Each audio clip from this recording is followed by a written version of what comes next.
Welcome to Brilliantly British. My name is Lawrence and today I am going to share with you my recipe for Dover white buns.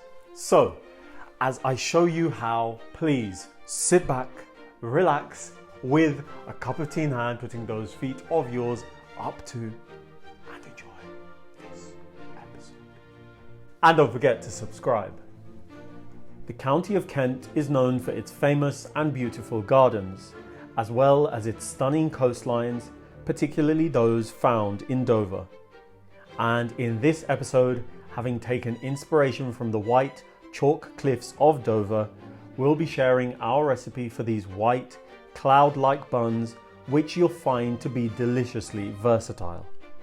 Step by step, you'll be shown how to prepare a batch before we customarily crown things off with a session of tasting at the end. And so now, with the introductions made and your interest peaking, please allow me to introduce the ingredients to you. For today's Brilliantly British Dover white buns, you will need some plain white sugar, some eggs, some lard, or you can use butter, some yeast. I'm going for some fresh yeast. You will need some heavy cream and some strong white flour, also known as bread flour, followed by a little pinch or two of salt to avoid the occurrence of bland food. And that, my friends, is all, yes, all that you will need for today's Brilliantly British Dover white buns.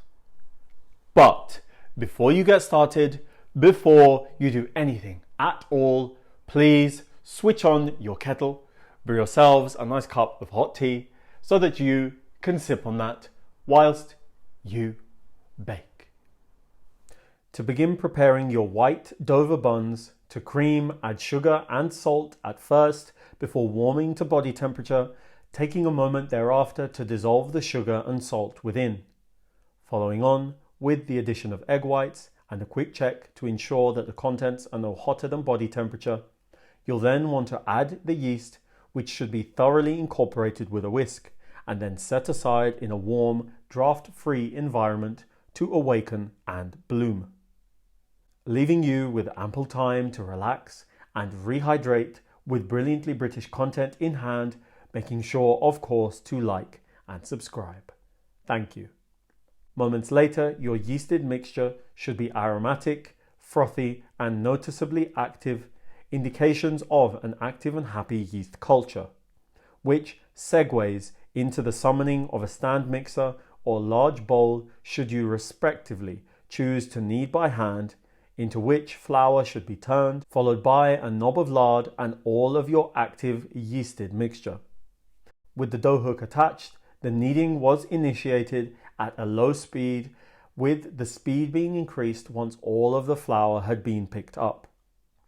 Once the dough had formed and was easily detaching from the sides of your bowl, the dough was kneaded further before being separated from the dough hook, leaving me with time to speedily prepare a lightly oiled bowl into which the dough was relocated and covered with a cold, damp kitchen towel and finally rested in the fridge for at least an overnight period, or better still, up to 2 days, which should leave you coincidentally with yet more time to relax, like and subscribe if you haven't done so already.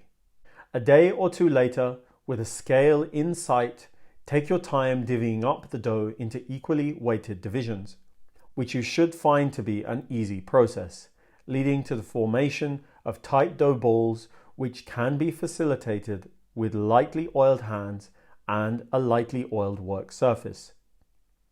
With the dough balls being placed on a spacious baking paper lined sheet with ample space between them when left to prove and double in size. The result not being too dissimilar to the trays on screen now, which should be placed in a warm, draft-free environment such as an inactive oven, optionally humidified with a bowl of hot water to speed up the proofing and to prevent the dough from drying.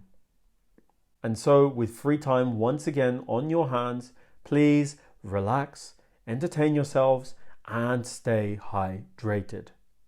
5 to 10 minutes before baking the dough balls with them having doubled in size, begin to preheat your oven and then optionally glaze with egg yolks liberally from top to bottom, taking your time when brushing to prevent them from imploding, before baking in your oven with a hot water reservoir as a source of steam, with the results being these aromatic and delicate caramel coloured buns, which, once cool, will be ready to serve and enjoy. And so now, with a batch of light and fluffy Dover white buns made and your interest peaking, I think it's high time for tasting, tasting, tasting. Are you ready? Are you steady? 3, 2, 1. Oh, the fluffiest, the lightest bun I've had for a very long time, if not ever. The crumb, the texture of it is so light that on contact with the tongue, it actually begins to dissolve. I've never experienced that before. It's rich, it's not buttery because there isn't butter in it, but it is, as I said, rich and decadent. And I can barely hold them, as you can see. They are just so fluffy and light, pillow-like, cloud-like. I don't think many of you will have had anything like them.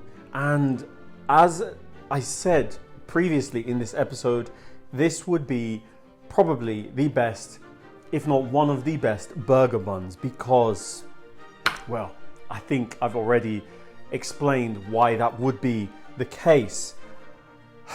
So look, my dear friends, my dear viewers, I hope you are sold, so much so that you are now sprinting out of your door to go and get the few simple ingredients to make a batch of Dover white buns.